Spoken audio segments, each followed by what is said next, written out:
When you were young, your father, he had some trouble finding work and found some jobs working for mobsters. You saw some really ugly things as a kid. All I ever saw were Tommy guns and one-way windows and all that stuff, and piles of money in back rooms and dead bodies all over the street. And when we got to the Northwest, we wanted to be baby gangsters at 10 years old. And we found this armory, and we broke in there because we heard they had some meringue pie. Broke in and ate the pie, had a pie fight, and then we all strolled around individually and broke into rooms, and I broke into the supervisor's room. You found a piano. I saw a piano, closed the door, and thank God I went back in there. That piano told me, this is what you're going to be doing the rest of your life. How did you know that? I could feel it.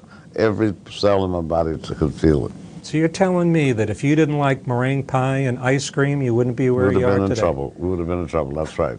How does Thriller sound different because Quincy Jones produced it? Well, let me put it like this. If the record doesn't work, the songs are too fast, they're too high, they're out of tune, they're not the right arrangements, the tempo doesn't move or anything else, it's all the producer's fault. Now, you and Michael Jackson are both perfectionists. What's it like to have two perfectionists working in the studio together? Well, it's a tremendous trust that you have to have between each other. You better know what you're doing when you in the studio with Billy Eckstine, Ray Charles, or Ella Fitzgerald, Frank Sinatra. You better know what you're doing. I was ready because I was an absolute orchestration, arranging junkie, and my whole dream in life was to make whoever I worked with sing better than they ever sang before. That takes love. It takes love and respect for the artist and understanding what the range is about, when it's time for them to take a rest and go get a cup of coffee or something instead of doing 20 more takes. There were a lot of decisions because the relationship between a producer and an artist is like a romance. It's very, very, very close, you know, because his career is on the line.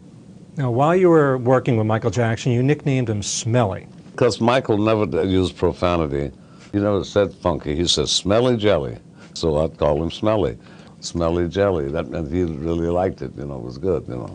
Let's talk a little bit about We Are the World. What did you think when you first heard the song? I loved it, and we had to make a few changes. We had, there's a chance we're taking our own lives.